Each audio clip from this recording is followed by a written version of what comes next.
You are listening to WPHM Digital Broadcasting, Birmingham, Alabama.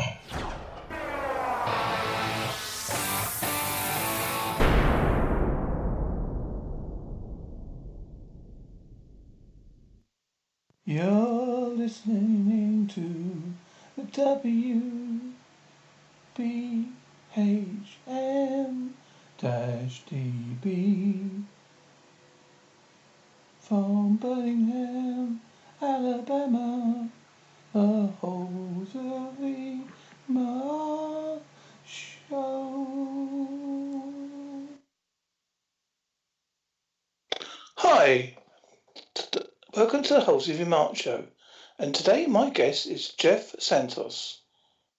Jeff came to Virginia and founded Virginia Paranormal Investigations in 2008. He has investigated several haunted locations throughout Virginia and surrounding states, and his research has led him to find Yorktown steeped in paranormal activity, leading to write Ghosts of Yorktown, Virginia, a haunted tour.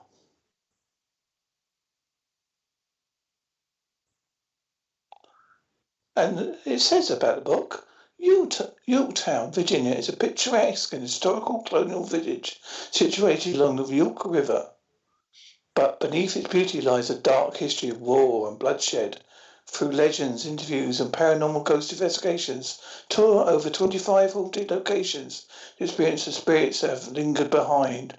Walk along Crawford Road to see ghostly Revolutionary War soldiers occupied by the sounds of drums and K-test calls. Join Marines at Yorktown Naval Weapon Stations as they are confronted by sounds of a galloping horse and clatter of wagon wheels, a reenactment of a terrible carriage accident in the colonial times. Talk with the long-dead townspeople still hiding in the Cornwell's cave for the time of the siege of Yorktown in the 1700s.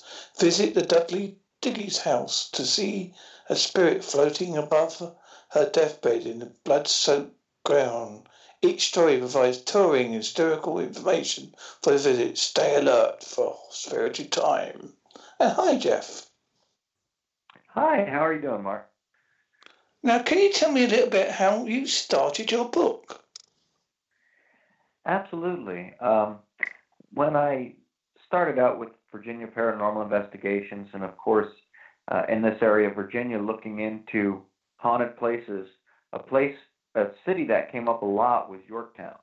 It has a lot of haunted sites, and the history down there is amazing. All the history that took place from the Revolutionary War up through the Civil War, and I found it to be very underrated, kind of like a hidden gem. A lot of people didn't seem to really know about it. It wasn't really brought to light as much as it should have been. There are some other areas in the historic triangle, such as Williamsburg, that kind of overshadow Yorktown.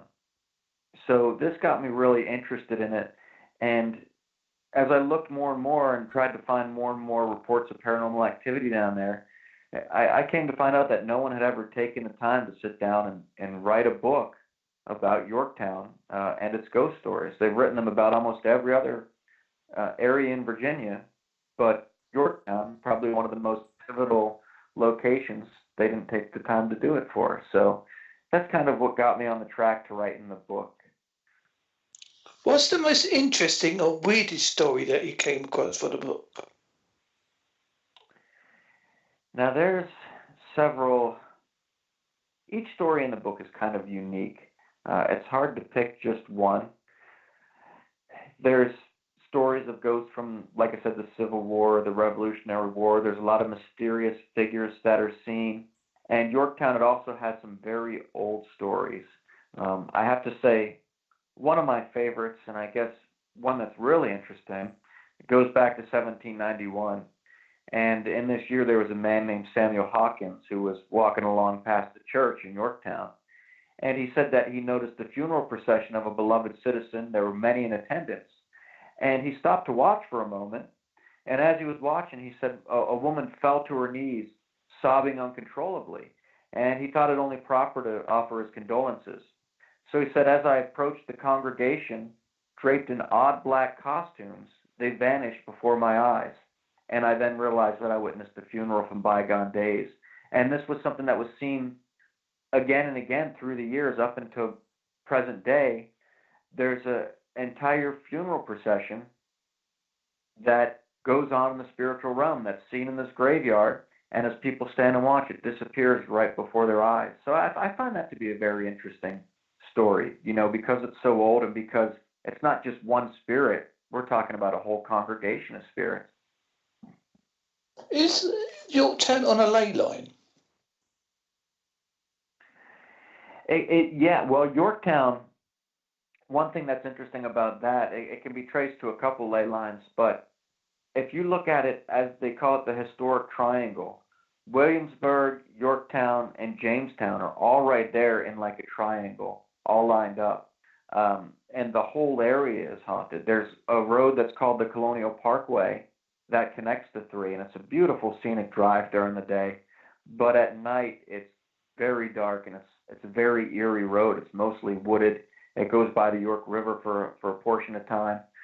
But the road itself, the Colonial Parkway itself, is haunted. People have seen everything from soldiers walking along it to spirits of Native Americans because of the history of the land. It's safe to say the oldest part of Virginia where there have been, white settlers living for continuously from the time they came over to settle Jamestown. How much research did you have to do for your book?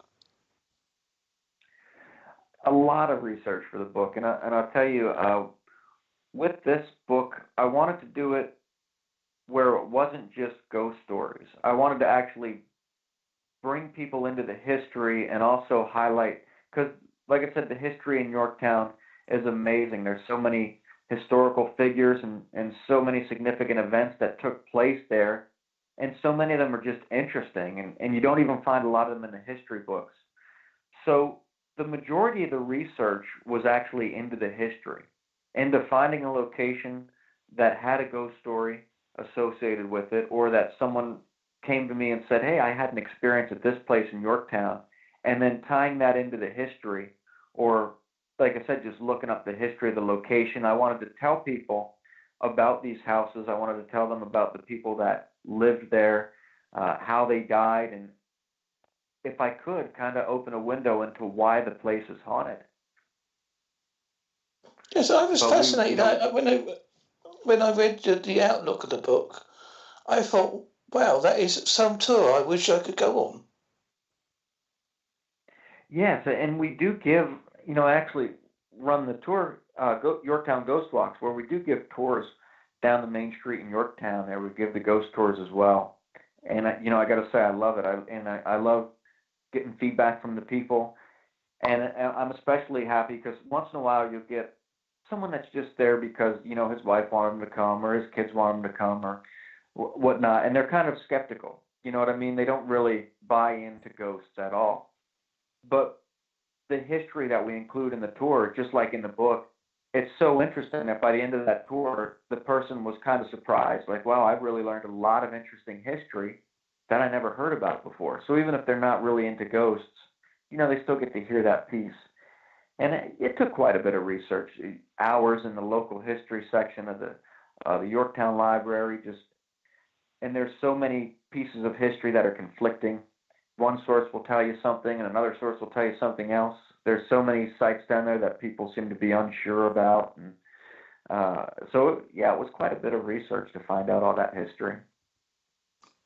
Did you come across, like, when I come look into ley lines, that most stories with ghosts are interlinked with UFOs or cryptids? A lot of them do, I've noticed, and that's interesting because there was actually Williamsburg is part of that historic triangle. I may have mentioned that earlier, but there was actually a UFO sighting down there in Williamsburg that a guy had called us about, where he was down there, and it wasn't just him. He was there.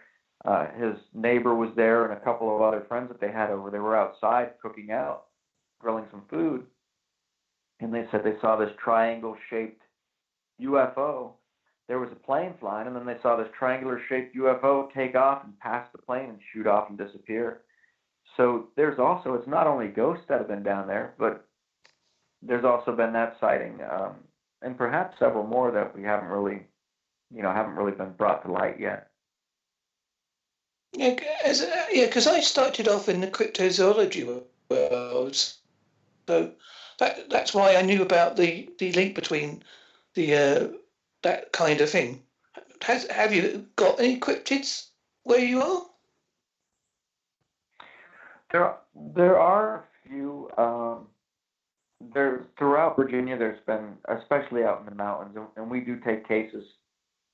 We cover the entire state and some of the surrounding states, but we don't get a lot of calls about people calling us out for cryptids. But we do get a lot of people that come up and tell us about their experiences with such, and a lot of the reports of Bigfoot seem to come from out west, the western part of the state, out in the mountains.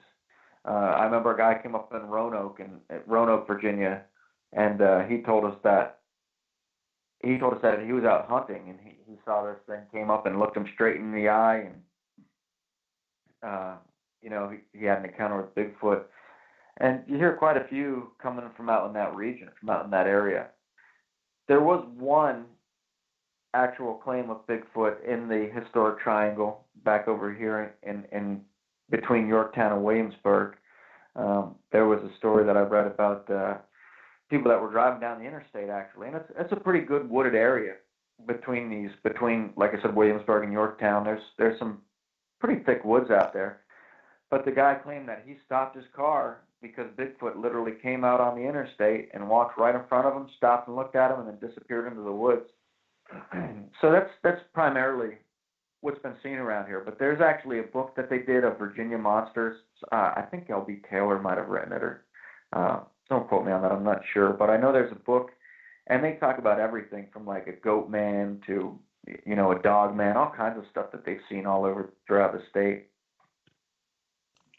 Well, over here we got British Bigfoot. I don't know if you've heard of that. What was that one? Over here we got British Bigfoot. I know I haven't heard too much about that. Well, basically, it's a lot of witness reports. A lady called Deborah Hatswell has done a lot, and she's actually witnessed British Bigfoot up close and personal. So if you look her up, you'll probably be quite interested about that. Absolutely. Yeah, definitely. I'm always interested in, like I said, Bigfoot and different, I guess average person would refer to as monsters that they've seen throughout. There's even reports of out here in the Chesapeake Bay of a sea monster that they nicknamed her Chessie, and that people have claimed to have seen her out in the bay, kind of like our version of the Loch Ness monster. Well, I'm a great believer that behind every myth there is a true story. Absolutely. Yeah, I agree. And especially when you think about cultures way back when they didn't have, the means to pass this information on like we do today. Two different cultures that were never connected, that wrote on caves or wrote on walls about the same kind of creatures that we would consider, cryptids. I know, in fact, that in Indian culture, they have a lot of spirits and cryptid reports. And I think there is UFO reports as well. I believe so. I have heard various things about the Native Americans and dealing with UFOs and such as well, and all the way back to, some people believe that back in ancient Egypt they even had a hand in building the pyramids and such. Is there any history of native Indians in Yorktown? Oh yeah, there's a lot. And like I said, probably the most famous, Jamestown, is right down the street. Let's see, it's probably about 25 miles or so from Yorktown. It's connected in that historic triangle, and Jamestown is where the first permanent English settlement was here in the States. And